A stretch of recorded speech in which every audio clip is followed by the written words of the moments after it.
Hello, and welcome to the We Get to Do This podcast. My name is Kailee. And I'm Jacob. And we are your co-hosts.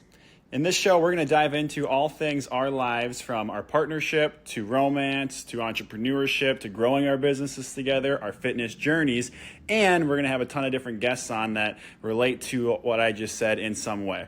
We're hoping you enjoy the show, and if you do, please feel free to follow us, leave us a 5-star review on wherever you listen to your podcasts, and enjoy. And if you don't like the show, tough. Thank you. Thanks. Welcome back, everyone, to another episode of the We Get to This podcast. And I'm having so much fun with the podcast lately. We're doing so much different stuff, and people actually they believe in us to talk about their brands. Can you believe it? This is a super exciting episode because it's our first slightly sponsored podcast. Slightly sponsored. There you go, Abby. It's slightly. Anyways, who are we slightly sponsored by? Today, our first slightly sponsored podcast is Kuvetta, which is a local Minnesota brand. Abby is the owner and CEO, founder of this company. And we actually got to meet her in person last week doing Highland Hills. And she's super fit, has a background as a skier / runner, and she went up a bunch of hills with us. No watch. No watch. No watch, no Strava, no nothing. Yeah. Just vibe. We're going to have her on the podcast at a future point, actually, because I want to dig into all of that also, because I wish I was more like that. But yeah, Abby's awesome. And they have chosen me as a slightly sponsored athlete for my Javelina race, which is officially 10 days away. It's taken us a little while to record this because I've had a few slight little wrenches that have been thrown in my training this past month. And to be honest, I've been struggling a little bit, as I feel like this is something like injuries are inevitable as athletes. And although I would love to say that it never happens if you do all of the right things and if you're doing all of your prevention and your strength training and you're eating enough, fact of the matter is it probably and might happen at some point, and it happened to me. And I'll talk about this more in a little bit. But yeah, I just haven't been in like the perfect mental state to have this, but we're on the up and up, and I'm really excited to record this because Abby is backing up. Abby asked if we could record some questions in podcast format to talk about my training and about the race and about the crew and everyone that's going to be there. And Jacob here gets to be my interviewer and is very official with his clipboard. For those of you who are not watching the visual right now, he's showing off his sticker. If it's not on Strava, it didn't happen. Unless Strava and Garmin break up, which we might be going to a new platform, in which case I should really invent something fast. Yeah, you gotta get on this. Imagine the marketing on that. No more Strava. That's Come to this platform. Next business endeavor, the OCAP. He's also showing off my favorite sports bra right now. So Abby hand sews all of these, you guys. And this one, so I'm wearing this crop top right now. It's strawberry print. So I was super excited to get this for summer.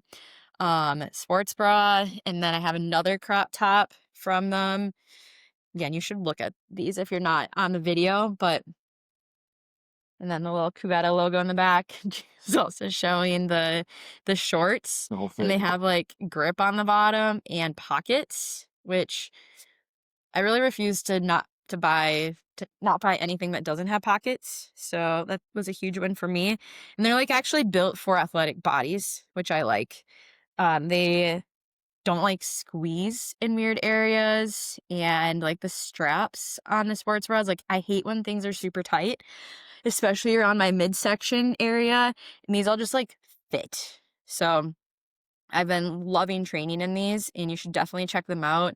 She also even had a pop-up store in Boulder this summer, which is sick. Jacob and I, as you know, are both like huge fans of Colorado and specifically Boulder. So, but otherwise, you can check her out online at kuvetta.com, Kuvetta, and we'll link that in the show notes as well. So, thank you, Abby, for choosing me as your slightly sponsored athlete and for allowing me to do this and for all like this sick apparel. And I'm excited to continue seeing all the things you continue to make and like helping women feel empowered in their bodies as we're skiing, trail running, biking, all the things. So, Jacob, ready to ask me some questions? I mean, interviewer. Yeah. Woo, Kailee. This is where the audience claps and like she runs up on stage kind of a deal. The confetti flies. Welcome. Technically the second interview we've done of Kailee. You should listen to the first one too if you haven't. Episode 4.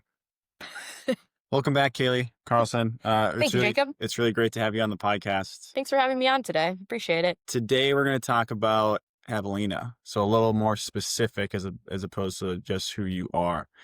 And let's dive in by, like we're leaving next week. Who's going with? What are you bringing? Support wise, what does that look like? I'm extremely excited for this race because I'm fortunate enough to have we have a huge group that's coming with us. So obviously my favorite person, Jacob here, is coming, and you shouldn't have. Jacob is actually going to be my pacer for the last 40 miles of the race, potentially 60. 38. Sorry, the last 39 actually. So that's 19 and a half. You'll do 2 19.5-mile loops. So, and he's also the crew chief for the race. And then I have my friend Becky. I didn't know that. I am. Is that okay? I kind of assumed. Sweet. Yeah. All right. Jacob is also my running coach. So you kind of get all of the best roles. So best friend. It's becoming too much about me. Okay. I love that, but should we interview you now?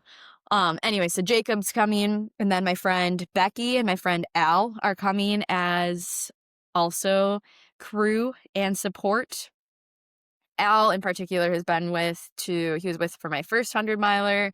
He was with for the 200 last year, and it would not be an ultra without Al being there. So I'm very excited for him to come. Last year, Jacob and Al did a ton of commentary behind the scenes. And you know it's coming back. Entire race. And if you missed that, it's obviously I'm biased, but I think it's so funny. And I saved all of those stories on my Instagram. It's on my Dr. Kailee account. I have Canebrake 200 or 200 miler, I think. And you can watch all of their commentary. It's great. So if you're looking for something to do on a Friday night, just head there and get some laughs. So stay tuned for potentially more for the 100.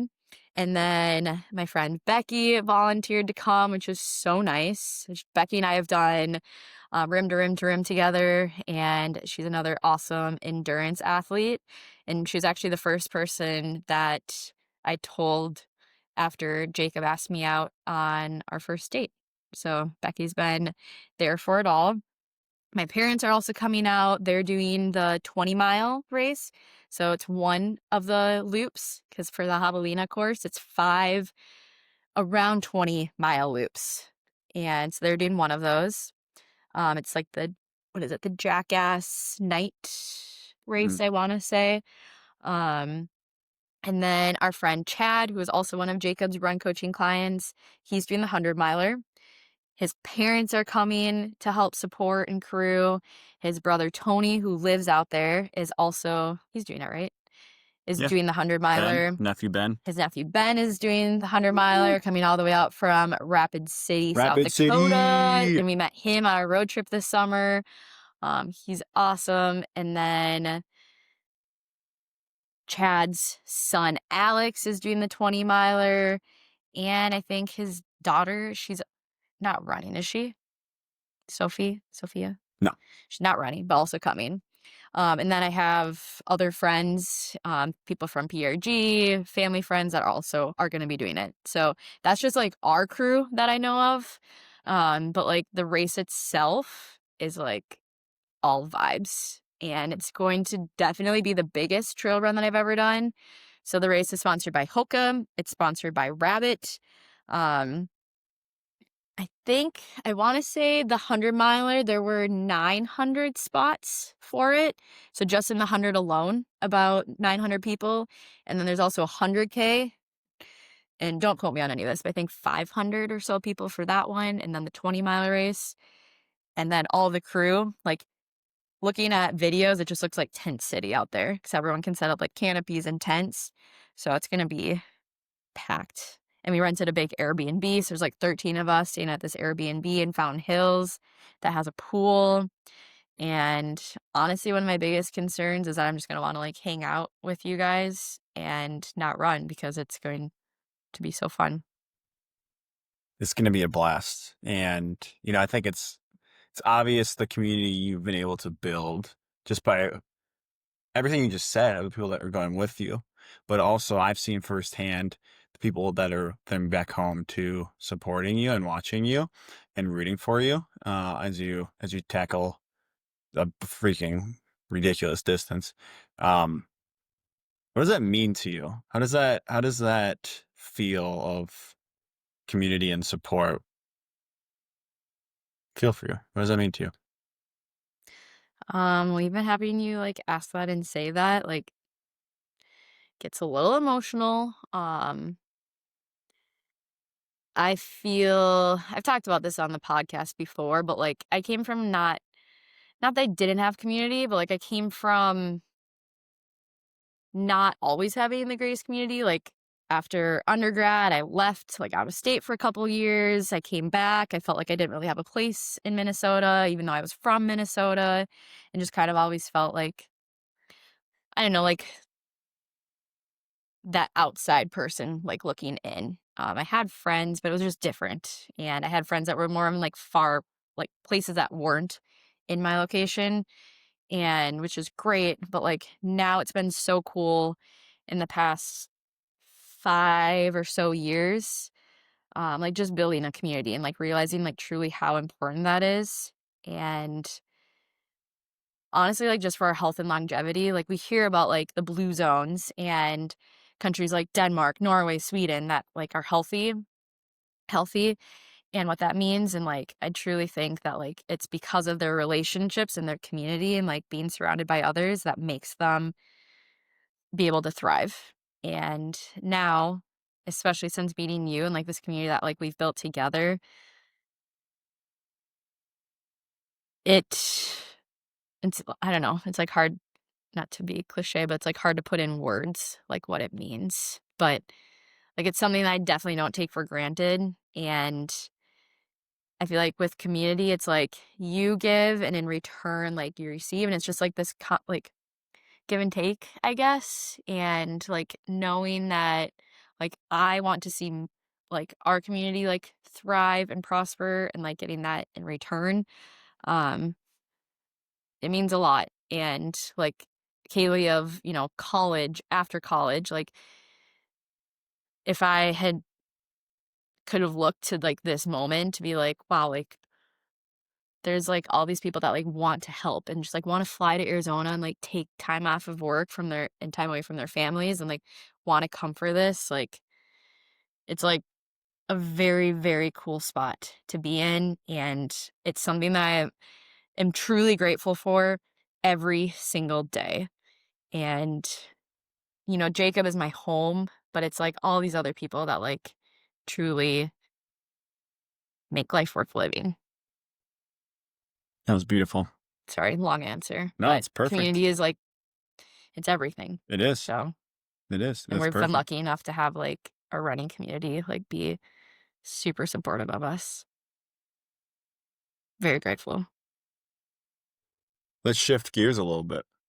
Javelina 1 hundo. What drew you to Javelina? What specific? What? Why that? And like, how is it different to as you're getting ready for it now than the first 100? Well, to be honest, short answer is I did it because our friend Todd really wanted to do it. And we've been talking about running a 100-miler together for a while. And this is one that he was going to do. Chad was going to do it. And I heard of other people doing it. And I thought that sounded fun to be able to do a race with a bunch of other people because for my 100 and 200, I didn't know anybody else that was doing it. I had people that I went with that were there, and like my mom did her first 100K during the 100, but like we weren't doing like the same distances for any of them. And I thought it'd be very cool to like go with a group.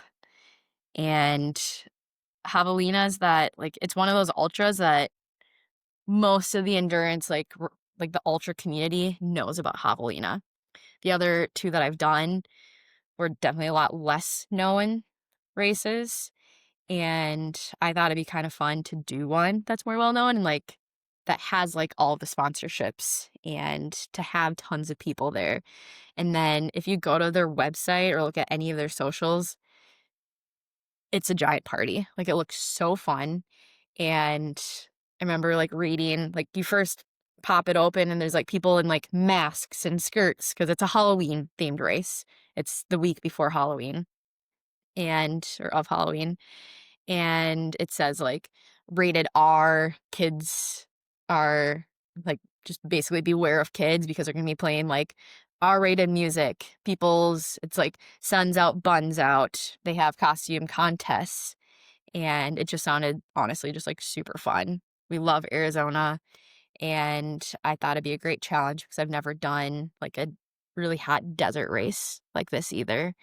And I also like the idea of it not being super hilly and mountainy because I'm still not super excited about the idea of like doing hundreds in altitude.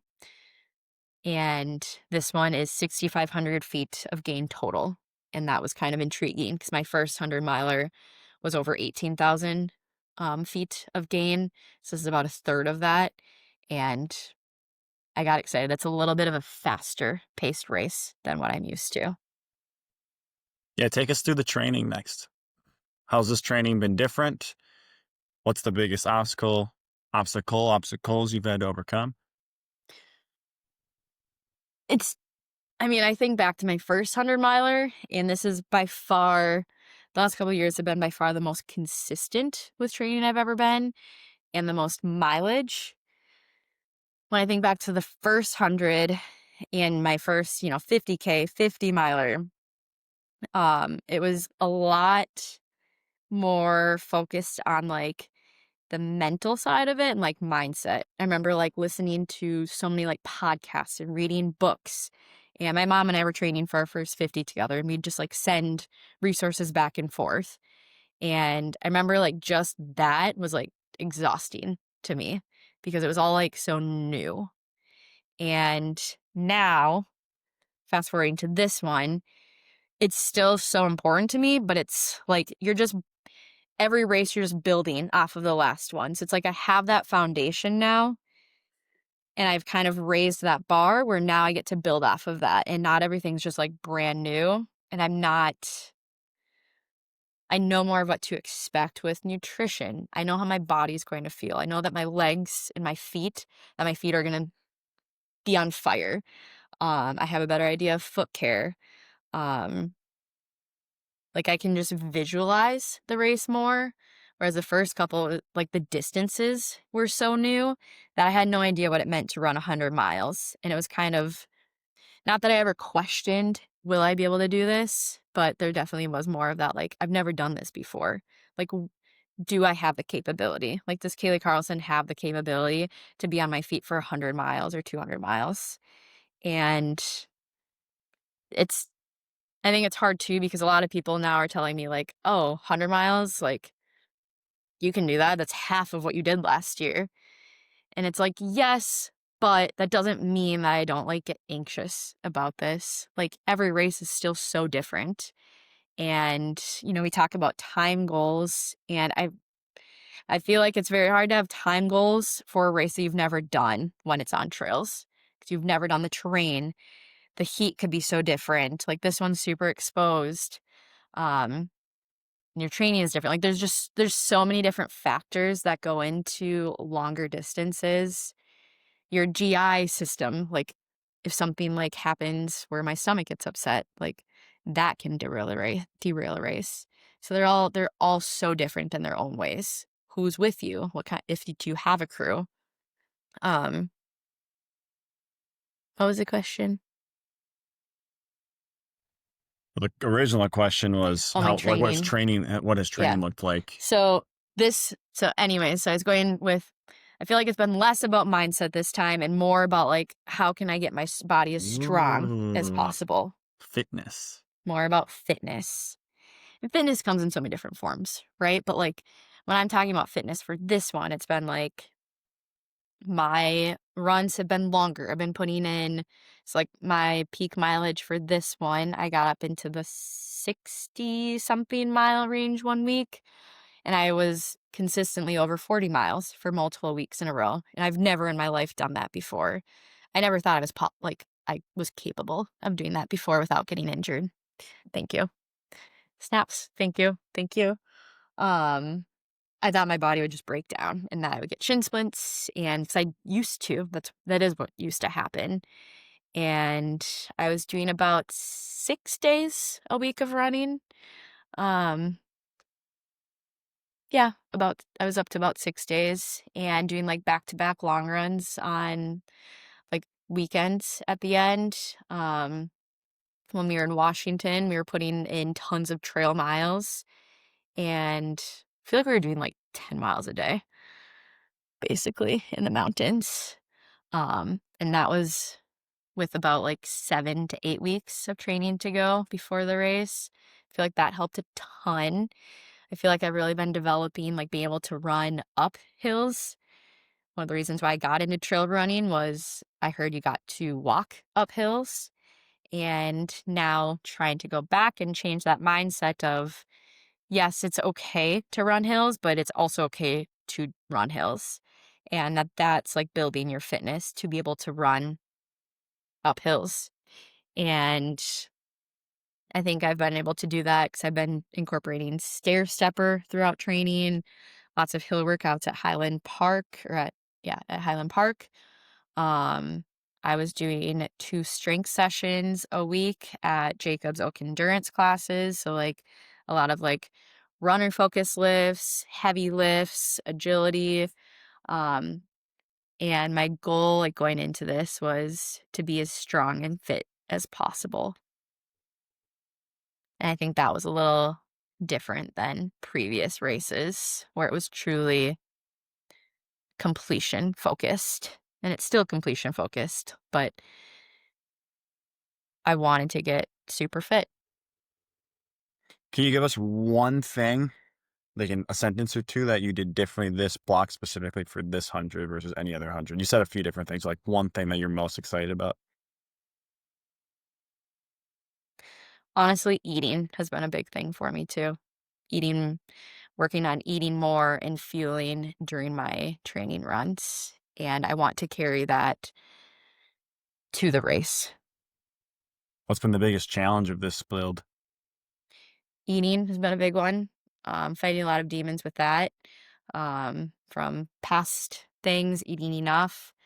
And Jacob is super helpful with getting me to eat more, but that's been pretty tough, to be honest. Um, and the last few weeks, getting injured, um, has been pretty tough. And the other one is like saying no to things and like scheduling stuff is really hard because I like to say yes to everything. And this has been different because I've been training through the summer and all of my previous ultras have all been in the springtime. And summer is just like a very busy time, especially in Minnesota and with our travels. It's been really hard to, spend 4 hours running on a Saturday morning and then being okay with saying no to not doing something in the afternoon. But I think that's definitely still something I'm working on, but like being okay with doing less things because training has been so much. Let's get into the race. take us through what's going to be going through your mind at the start line, middle of the race. And, I think we want to all know it's 100 freaking miles. This is where the audience kind of gasps, What are you going to do when it gets hard? Take us through that. I love mantras and I love the mindset side of things. I'm a huge, why I love doing ultras is to show what we are truly capable of. And I feel like so many of us never actually push those limits. And doing ultras for me is like the way better than any kind of like psychedelic or drug that I could ever do, because it breaks you down to your core and you get into those deep and dark places. I'm not selling this very well, but I You're love it. selling it well to the right person. Am I right, y'all? I love going into the pain cave. I love getting deep. I love being raw. And as someone who is just always like, go, go, go, and trying to not put up a front, but there's no wall when you're doing these ultras. You have nothing left to give after mile 40, 50, 60, 70, 80. It's you completely exposed. I love the emotions that come with it. There's a lot of crying. Yeah, I think it's just the closest way to be able to become truly truly present with yourself. Oh, I like that. That's what I experience. And the high that you get from it. Again, I'm not saying you need to run 100 miles to get these feelings, but for me, it's the easiest way to be so connected to the universe, to others around me, to whatever higher power you believe in. And I get deep with when things get hard. I like to make it less about myself also. And I like to think of others. So I think of all the people who literally can't be doing what I'm doing at the time, who can't run, who can't get out of their house, who don't have the ability to, or maybe don't even have the motivation to. But I run the miles for I think of my grandmas. I think of my Aunt Wendy. I think of I just have people that come to mind that I'm I need to run a mile for them, or I need to run this hill for them. And it's honestly a power boost to help keep me going. And that's one of my favorite tools, is to make it less about Kailee and more about others. And being able to see others get inspired from the races and stuff we do, and just the training is also really inspiring to me, to know when people are you inspired me to go run a mile today. You inspired me to sign up for a 5K or a half marathon. That's the coolest feeling, to know that people are going out and moving their bodies in this healthy way, because of something that we're potentially just showing, means a lot. And that reminder of if it was easy, everyone would be doing it. So that's another thing that I tell myself during any race. It's supposed to be hard. I am not going in being this is going to be easy and I've done this before. I know it's going to be hard. I'm in a freaking desert it could be, last year we got up to 98 degrees, and it's supposed to be hard. And that's why I train. And I feel that's what makes me a better human. That makes me a better partner, makes me a better friend, daughter. And it helps me with being a better practitioner as well. Love it. We got two more sections we're going to go over with you today, Miss Carlson. Number one, back to our slightly sponsored Kuvetta. Let's talk about apparel. What will you be wearing for your race? So it's kind of going to be weather dependent. I'm a little worried about the sun, being that I have in case you didn't know, very white, fair skin.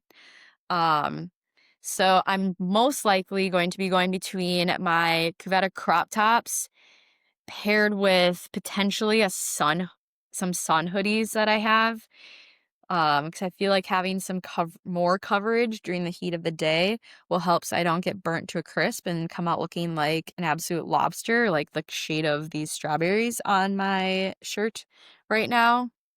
Um, but yeah, thinking these crop tops, sun hoodies, and then at night it's gonna get really cold, is what I've heard, because it's desert. And so I'm planning on bringing layers and bringing, I really like running in my John G wind jacket in case it gets windy too, because there's not much to catch the wind out there. That's what I'm planning on. Nice. And I have one of those cool hats that have like the visor things. Jacob's gonna grab it. It's super sexy. It's actually kind of embarrassing. But if you're watching here, it's here. One of these sun hats. So my pony can go through the back here, and then it's gonna cover my back. So there'll be it's like a little tent for my head. I'm excited. How does what you wear while racing affect how you feel both physically and mentally?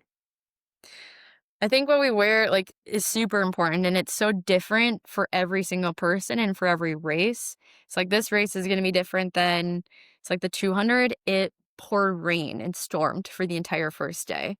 So that's going to result in a lot different of apparel than what I'm be wearing for this. And my Washington 100, that was pretty chilly at night, chillier than this desert one is going to be. But I think it's really important to pick something that you feel confident in and that feels good to you. And also something that you've practiced in before so that you know the spots okay, am I going to chafe in this? Is this something that I need to put glide on in a certain place? Is it something that maybe just shouldn't wear in general? Is it going to rub weird? I'm going to be wearing my Solomon hydration vest as well. Does it rub weird on your vest? Maybe it doesn't go with that. But yeah, you need to practice with it, train with it, and wear what feels comfortable and confident to you. And then I always have changes of clothes too, changes of shoes, changes of socks, changes of clothes, so that if something does start to rub in the wrong places or get wet or get dusty, that you can change and have something else to put on. Love it. That's another section of the Kuvetta, slightly sponsored. Check them out. All right, Kaylee, I've got a broad question for you that I want the listeners to hear. And then I've got 4 rapid fire questions at the end. All right. So we have 5 more to get through. Hit Okay. me. This first broad one.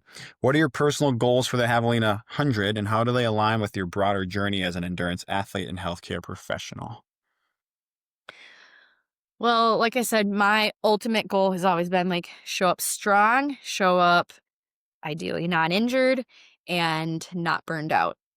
I'm very passionate about making this a lifelong sport. If I want to be running still at 70, 80, it's a later problem. But as of right now, my goal is to be active for the rest of my life. And so that's kind of where the burnout comes in and even being strong. And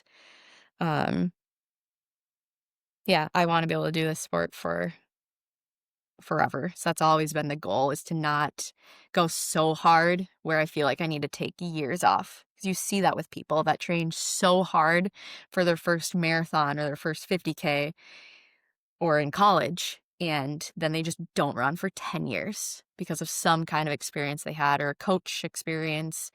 And I've never wanted to be that person. I want to be in this for the long haul. Snaps, everyone. Snaps. Kaylee, I have 4 rapid fire questions for you that I would like you to try to answer as quickly as possible to end the interview today. I'm ready. Are you ready? I'm ready. Do you want a drum roll? Drum roll, please. Who is your favorite person in the world? Jacob. That wasn't a question. Gotcha. All right. What's the fun as hell part of training for a 100-miler? Seeing what you're capable of in your body, what your body's capable of in mind, and being with so many other incredible runners that are so inspiring and keep me doing what I do every single day. Desert race equals desert snacks. Wait. Yeah. Desert race equals desert snacks. I think that's what she meant.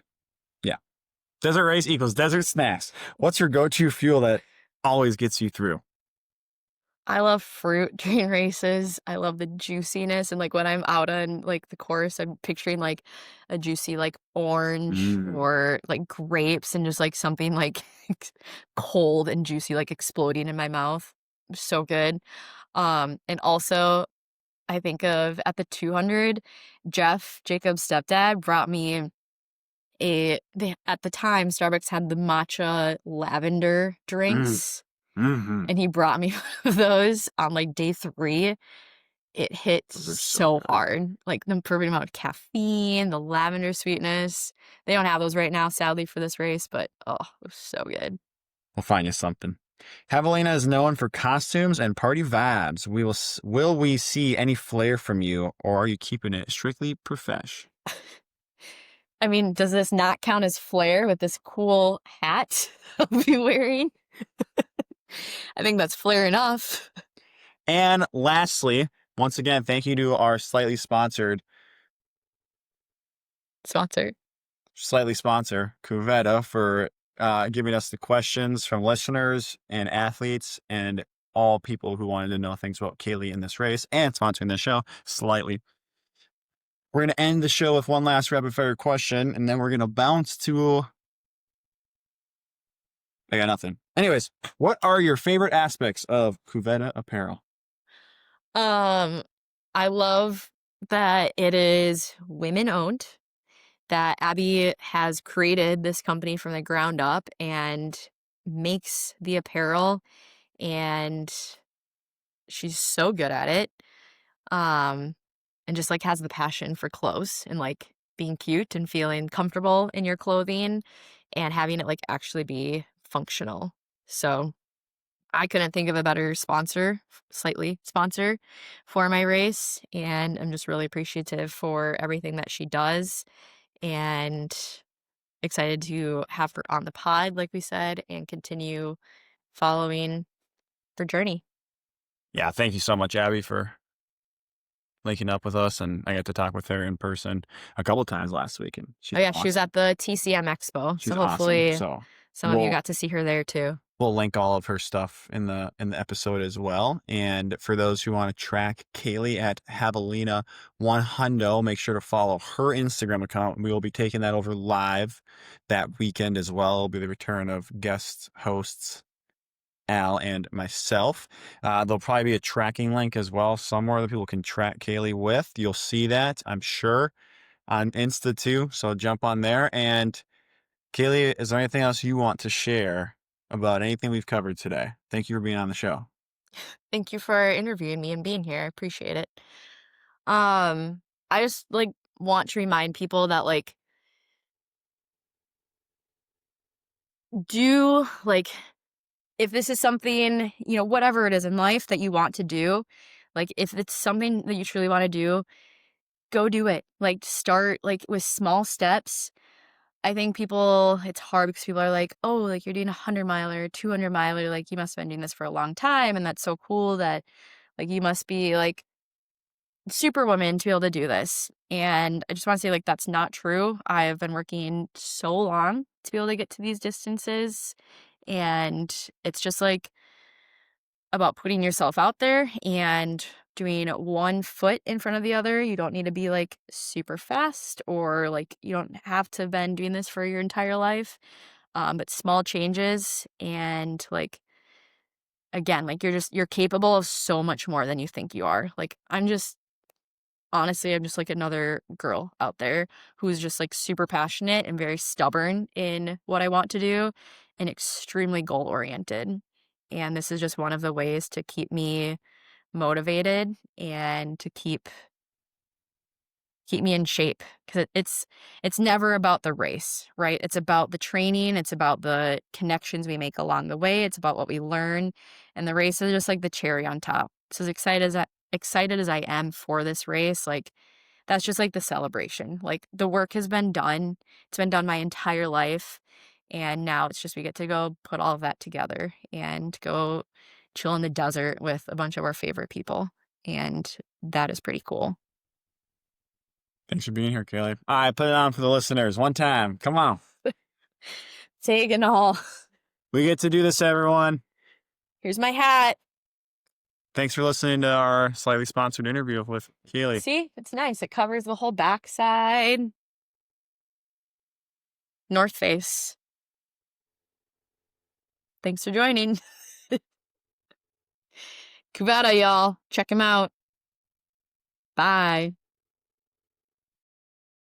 Wow, Kailee, we made it through another episode. What do you think? We would love if you would go give us a follow, a 5-star review, and comment on the episode and what you liked and what you'd like to see more of. See you next time. We get to do this.